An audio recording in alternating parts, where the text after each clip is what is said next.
सात्संगतजी प्रेमाने बोला, धन निरंकारजी. सात्संगतजी खरंच आपले मोठे भाग्य आहे. सात्संगतजी आपल्या जीवनामध्ये हे समयचे सद्गुरू आले आणि या ब्रह्मज्ञानाची प्राप्ती झाली. सात्संगतजी सत्संग, सेवा, नामस्मरण करतो, संतांचा संघही मिळाला आणि सात्संगतजी आपल्या भक्तीची सुरुवात झाली. सात्संगतजी सद्गुरूचे ज्ञान हे मनुष्याला जीवन जगण्याचे तरीके शिकविते. जीवनात धर्म, कर्म आणि प्रेमाची शिकवण देते. सद्गुरूचे ज्ञान मानव जीवन आणि जीवनानंतरचे जीवन दोन्हीसाठी उपयोगी मानलेलं आहे.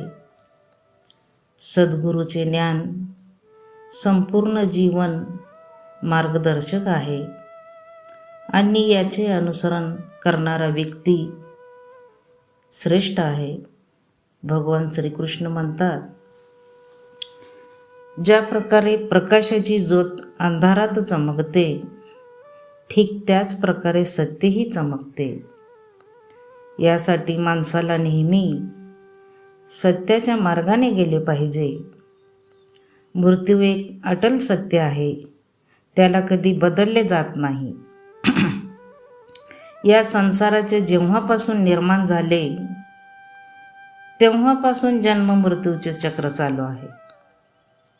ज्या प्रकारे मनुष्य आपले जुने वस्त्र त्यागून नवीन वस्त्र धारण करतो, ठीक त्या प्रकारे आत्मा जुने शरीर त्यागून नवीन शरीर धारण करते आणि हा प्रकृतीचा नियम आहे.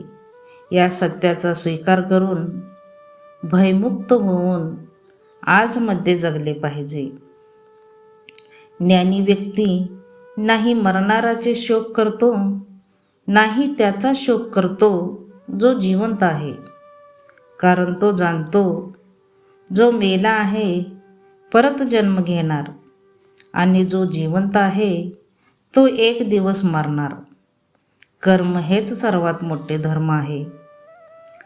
सात्संगतजी भगवान श्रीकृष्ण गीतामध्ये उपदेश देताना म्हणतात, व्यक्ती कर्म करण्यासाठी जन्माला आलेला आहे आणि विनाकर्म करता कोणी राहत नाही. माणसाला बिना परिणामाची चिंता करता आपल्या कर्तव्याचे पालन केले पाहिजे. क्रोध माणसाला नरकाकडे घेऊन जाणारे द्वार आहे. क्रोध केल्याने व्यक्तीचे मन अशांत होते व तो आवेशमध्ये येऊन किती वेळा आपलेच नुकसान करून बसतो. भगवान श्रीकृष्ण म्हणतात, माणसाला क्रोध करण्यापासून वाचले पाहिजे. कितीही राग आला तर स्वतःला शांत ठेवण्याचा प्रयास केला पाहिजे. या संसारामध्ये आज जे तुमच्या जवळ आहे ते मागील काळात कोणाचे होते आणि पुढे भविष्यात कोणाचे होणार. तुम्ही इथे खाली हात आला आणि खाली हात जाणार. मनावर नियंत्रण ठेवणे जरुरी आहे. माणसाचे मन वायूप्रमाणे चंचल आहे आणि हे मनच आहे जे माणसाला काम वासनेकडे भटकवत असते. जर जीवनात यशस्वी बनायचे आहे तर मनावर काबू करणे जरुरी आहे. मनाला वश केल्याने दिमागची शक्ती केंद्रित होते, ज्याने कार्यामध्ये यशस्वी मिळते. सात्संगतजी गीताच्या अनुसार ज्या व्यक्तीने आपल्या मनावर काबू केले आहे तर त्या मनात निर्माण होणारे विकार, चिंता आणि इच्छापासून दूर झाले. त्यासंगी व्यक्ती आपले लक्ष्यही गाठतो. जर मनाला वश केले नाही तर तो तुमचा सर्वात मोठा शत्रू बनतो. प्रत्येक वेळेस शक करणारा व्यक्ती कधी शांती प्राप्त करत नाही. यासाठी संदेह करण्यापासून दूर राहणे. अधिक संदेह केल्याने मनाची शांती भंग होते आणि व्यक्ती भ्रमित होऊन आपल्याच संबंधांना नष्ट करतो. तनाची सुंदरता मनाला आकर्षित करते पण स्वभावाची सुंदरता हृदयाला आकर्षित करते. यासाठी मनुष्याचा स्वभाव कायम निर्मळ असले पाहिजे. कोण काय करतो आणि कसे करतो आणि का करतो यापासून तुम्ही जेवढे दूर राहाल तेवढेच जीवनात खुश राहतो. जीवनात आम्ही किती खरे आणि किती खोटे फक्त 2 लोक जाणतात. एक परमात्मा आणि दुसरी आमची अंतरात्मा. भगवान श्रीकृष्ण म्हणतात, ज्या माणसाच्या आत ज्ञानाची कमी आणि ईश्वरात श्रद्धा नसते तो मनुष्य जीवनात कधी आनंद आणि यश प्राप्त करत नाही. मोह विनाशाचे कारण आहे आणि माणसाच्या दुःखाचे मूळ कारण त्याचे मोहच आहे. तो जेवढा जास्त मोह करतो तेवढा अधिक कष्टही भोगणार. पश्चाताप भविष्य नाही बदलत आणि चिंता भविष्य नाही सुधारित. यासाठी वर्तमानाचेच आनंद घेणे ही जीवनाचे खरे सुख आहे.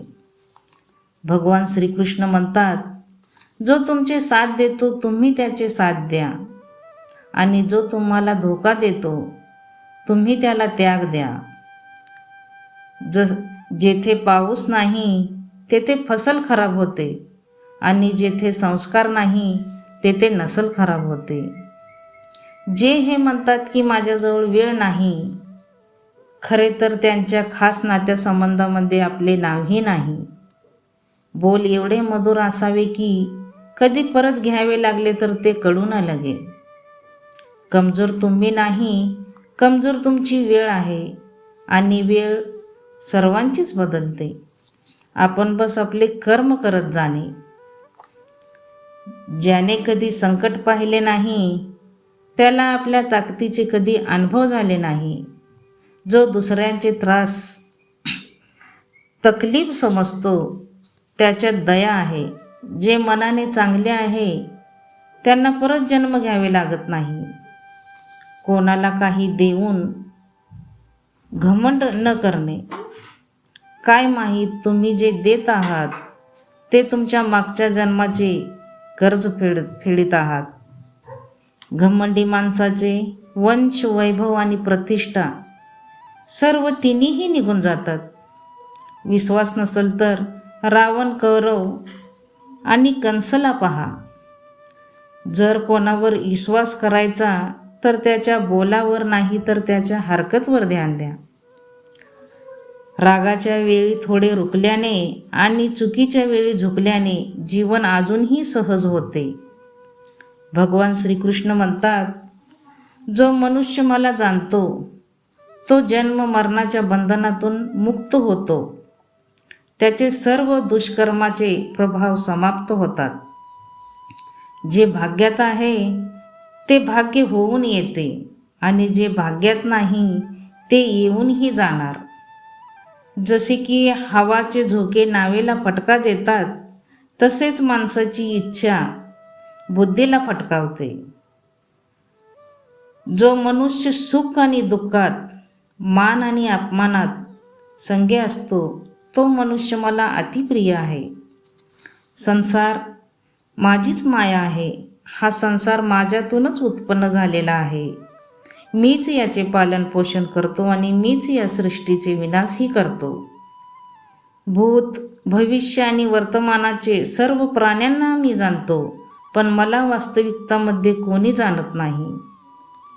समजदार व्यक्ती जेव्हा संबंध निभवणे बंद करतो तर समजले पाहिजे की त्याच्या अंतर्मनाला कोठे ना कोठे ठेस लागली आहे.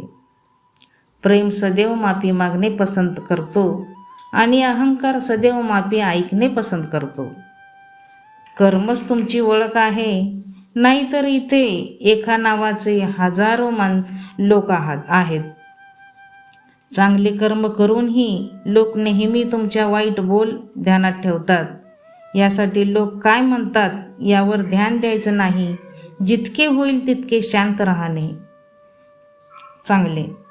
सर्वात जास्त गुन्हे माणसाची बोलीभाषाच करते. कोणाला धोका देणे कर्ज आहे जे तुम्हाला दुसऱ्या कोणाच्या तरी हाताने परत जरूर मिळणार. एक चांगली नजर तीच आहे जे फक्त आपली कमी आणि दुसऱ्यांचे गुण पाहते. कधी त्या व्यक्तीवर भरोसा नाही करायचा जे समयासंगे स्वभाव बदलतात. जीवनात कधी कोणासंगे आपली तुलना नाही करणे. तुम्ही जसे आहात तसे सर्वश्रेष्ठ आहात. सर्वांना आपले जीवन बदलण्यासाठी वेळ मिळतो, परंतु वेळ बदलण्यासाठी परत जीवन मिळत नाही. जे होणार ते होऊनच राहणार आणि जे होणार नाही ते कधी होत नाही. असा निश्चय ज्याच्या बुद्धीमध्ये असतो त्यांना चिंता कधी वाटत नाही. चांगल्या नीतीने केलेले काम कधी व्यर्थ जात नाही आणि त्याचे फळही तुम्हाला जरूर मिळणार. जीवनात सर्वात मोठी चूक तीच असते ज्या चुकीने आम्ही काही शिकत नाही. तुम्ही आज जे कर्म करत आहात त्याचे फळ तुम्हाला उद्या प्राप्त होणार, पण आज जे तुमच्या जवळ आहे ते तुमच्या केलेल्या कर्माचे फळ आहे. जो माणूस श्रद्धाभावाने माझी भक्ती करतो मी त्याला प्रत्येक वस्तू देतो जी त्याच्या जवळ नाही, आणि जे त्याच्या जवळ आहे त्याचेही रक्षण करतो. कोणाला काय आणि किती बोलायचे आहे जर समजले तर तुम्ही आपल्या जीवनाचे सार्थक बनले आहोत. भगवान श्रीकृष्ण म्हणतात, जीवनात कधी मोका मिळाला तर सारथी बनणे, स्वार्थी नाही. तर सत्संगतजी, जसं आपल्या जीवनामध्ये सद्गुरूने दिलेले हे ब्रह्मज्ञान आले तर आपल्या भक्तीची खऱ्या अर्थाने सुरुवात झाली. आणि सत्संगतजी, आपण याच गोष्टीकडे ध्यान द्यायचं आहे की सतत संतांचा संग, सत्संग, सेवा आणि नामस्मरण मिळावं. सत्संगतजी, प्रेमाने बोला. धन निरंकार जी.